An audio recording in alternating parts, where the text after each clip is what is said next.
That's great. I appreciate that, and I don't want to hog if there's other questions. Um, so if you have a second, a little commentary on silver, but if not, that's fine. Okay. Sure, you bet. Good question. I'll address that. Let me just uh, pause right there though and ask Kevin, do we have any other questions in queue? And I'll come back to that silver if we do. Nope, no other questions. So yeah, let's shoot away with the silver. Okay, great. I love silver, I love gold, and I love Bitcoin. And one of the things we include at freemarketincome.com is when you come in through that front door, and it doesn't matter if you come in through the front door of Free Market Income or if you come in through the front door of keepyourassets.net. If you come in through one, you automatically get the other. So they both come for the price of one, basically. And the only difference with Free Market Income is it has a built-in affiliate program with it. So and it has some other cool stuff too. But one of the things that it has in addition is you get a lifetime subscription to a newsletter that I put out with a friend of mine.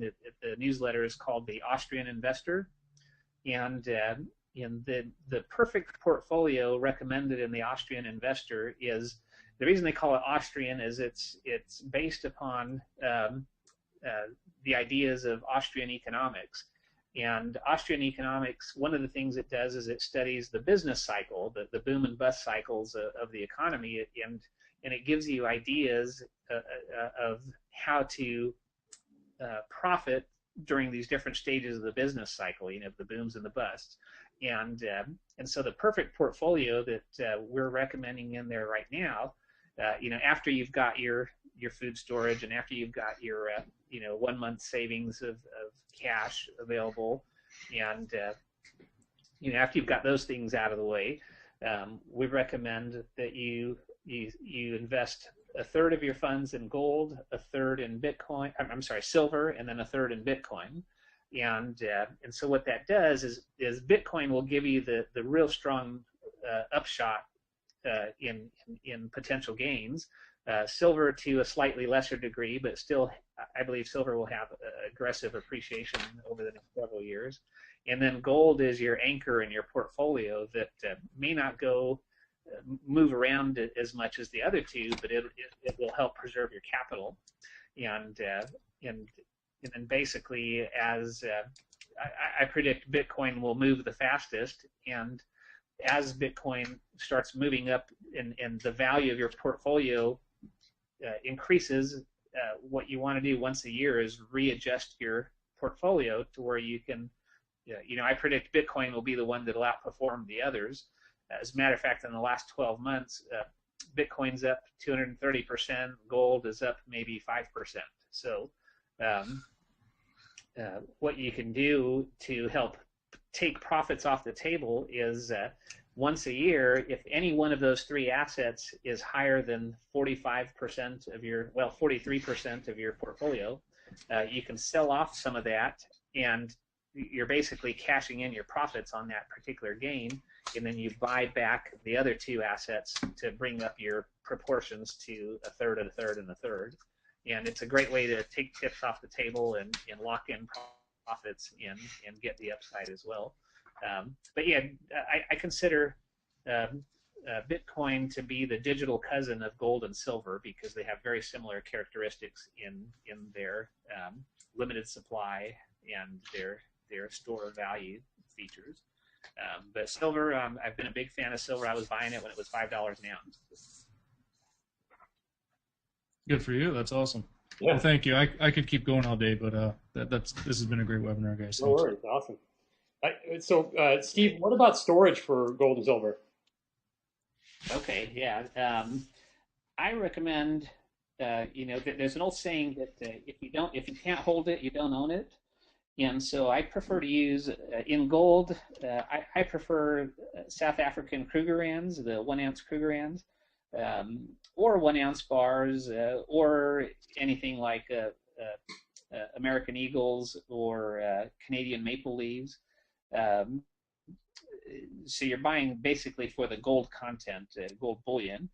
And the reason I like South African Krugerrands is they have 10% copper in there. It still has a net weight of 1 ounce of gold, but they add a little extra copper in there, which acts as a hardening agent, and it gives it a little duller look too. So it looks kind of like the the giant. In the U.S. we have what are these copper-looking coins called the Sacagaweas, the $1 copper coins.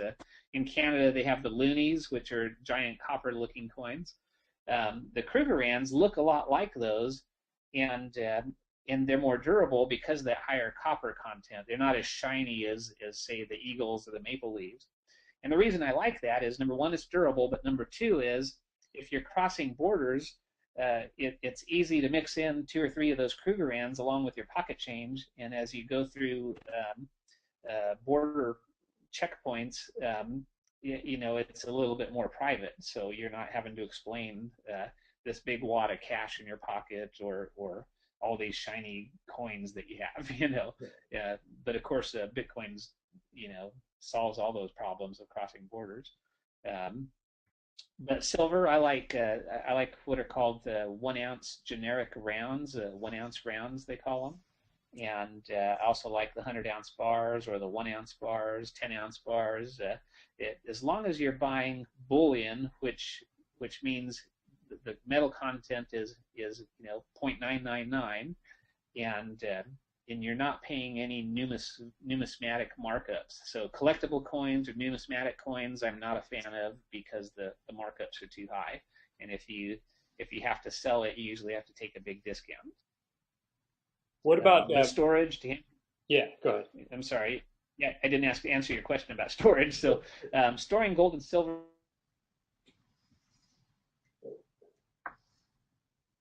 amount of it. You just cut out there. The first part of that just got silent. Oh, okay. Sure. Gold's not too hard to store. Silver's a little harder. There's several ways you can do it. The key thing is keep it within your control. Do not use safe deposit boxes. Do not use storage facilities halfway across the country or halfway across the world, because anytime you have your gold stored under someone else's supervision, that means you have to get permission to go access your funds. There's countless stories I have in my members area of governments and banks raiding safe deposit boxes and stealing your assets that are in there. So I prefer a home safe. You can do what's called the Midnight Gardener. You get a PVC tube that you fill it with gold or silver coins, cap it off, and bury it in your backyard, or do some geocaching. Take down the satellite coordinates, and now you have your own little treasure map. You have it hidden good somewhere. Yeah. So gold 1 ounce gold coins are really easy to hide. I mean, there's an excellent book out there called The Secret Guide or The Guide to Secret Hiding Places, and it shows you just neat little places around your home or around your community where you can find these fantastic, great little places that you had never thought of that you can stash things in. So. Cool. Yeah, but I think it's called The Great Book of Secret Hiding Places. I think there's 2 books out there like that that are really good. Awesome. Anything junk silver? Any use for that? I love junk silver too. Junk silver is great. 90% pre-1965 dimes, quarters, and halves are great. They'd be good for barter if and when we do have the economic collapse, and those are good too. Yeah, you can't go wrong with that. As a matter of fact, I'll just mention here, I usually keep this for our members, but we have a wholesale account with a major bullion dealer in the U.S. So if you're located in the U.S., through this account that we've arranged through a partner, we can beat any price out there on gold or silver bullion. And so, as a member, you would get access to those prices, and no one can beat our prices on those. So good. Well, if any other questions, here's your last chance. If not, I'll finish with a final story on this conference call. Well, looking forward to the final story. I really appreciate all the help, guys. It was fantastic. and just mailing silver for making payments. Obviously, it's not electronic. Is there security concerns there? Yes, and registered mail is always good. Registered mail, what happens is you can buy insurance, and the minute you turn over that silver to the postal person, it goes under a lock and key, and every person along that chain of delivery has to sign for it. And so registered mail is the only way to send large amounts of gold or silver, but that's in the US only.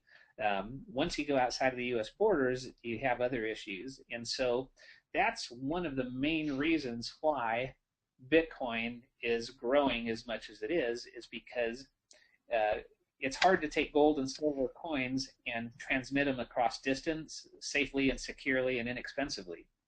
But with Bitcoin, you can do it instantaneously, and you don't have all those storage and transit and time delays and insurance risks and all that. So,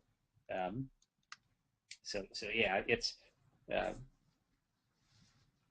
it's actually I never thought potentially I'll fully commit to this, but I'll say potentially Bitcoin it can be better than gold and silver. Nice. But I'll just finish with this last story here, and Yeah, we can wrap this. Brian has a question. Okay, go ahead, Brian. Good, just a second. I'll take you off mute here, Brian. Hey, how's it going? Oh, doing well, no complaints. Thank you so much for the informative presentation today. But I'm a bit of a newbie to Bitcoin. I first heard about it, I guess, about a month ago, meeting with some friends that were involved in some kind of multi-level marketing program, and they said that that's how they're paying the members, which I thought was quite interesting. But I'm curious as to how you transfer cash in and out of Bitcoin. I kind of saw the video there. It looks like you can kind of instantaneously transfer money out of a bank account and into another. Yes, great question. And this is one of the things that's been most difficult for people to acquire Bitcoin, but it's actually rapidly becoming easier and easier. So you have multiple choices and options for moving in and out of, exchanging currencies is the best way to explain it. Exchanging in and out of Bitcoin and in and out of other currencies. And I have a whole list of those different options over at this freemarketincome.com. You click on that private bank account page, and you scroll down that page, and I have a whole bunch, but I'll share with you just a couple of them right now. There's one website called localbitcoins.com, and the way it works is you simply type in your zip code, and in your zip code will pop up a list of people who are wanting to buy or sell Bitcoin, and then you can contact them directly, meet them at a local Starbucks, and make the trade. Matter of fact, I just met a guy yesterday, and we traded out some Bitcoin and gold and silver. So that's a really good resource. The whole, in my opinion, one of the original objectives of Bitcoin was to reduce our dependency on the banking system, and so the ideal way to get in and out of Bitcoin is to either sell your products and services for them, which means trading for them, or dealing locally through people outside the banks, where you can exchange with each other. So, in essence, using a website like localbitcoins.com enables you to, with your trading partner, you could be each other's personal banker.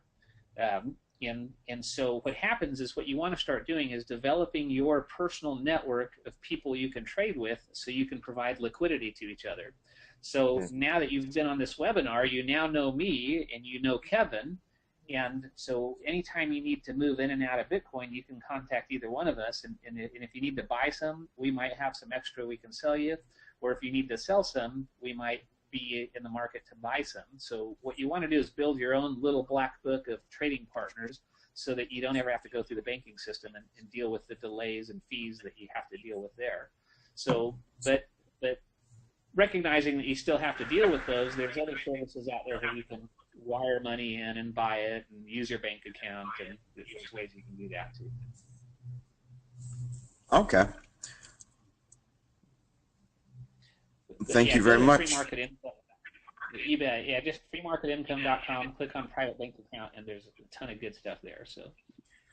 And I guess just to further elaborate, if you wanted to say take some money offshore, you would trade with a local partner, whatever your home country was. Then when you relocate to another country, you find a local partner there to trade out.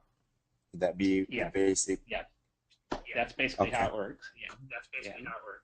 Okay.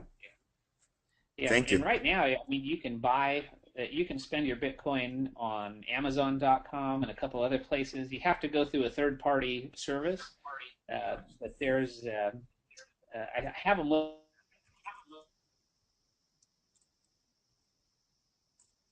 Send you an Amazon.com gift code, and then you can buy whatever you want on Amazon. So it's just like spending your Bitcoin there. Okay. So it's really cool the options that are now becoming available, and it's becoming easier and easier to move in and out of them. And as more adopters come in, the easier it will be to where eventually it'll be as easy as turning to the person next to you, and instead of saying, "Can you break a 20?" you can say, "Hey, can you break a Bitcoin?" And you can convert it to cash. Or paper cash. Bitcoin is cash. So We're getting a little echo here. Thanks for your question, Brian.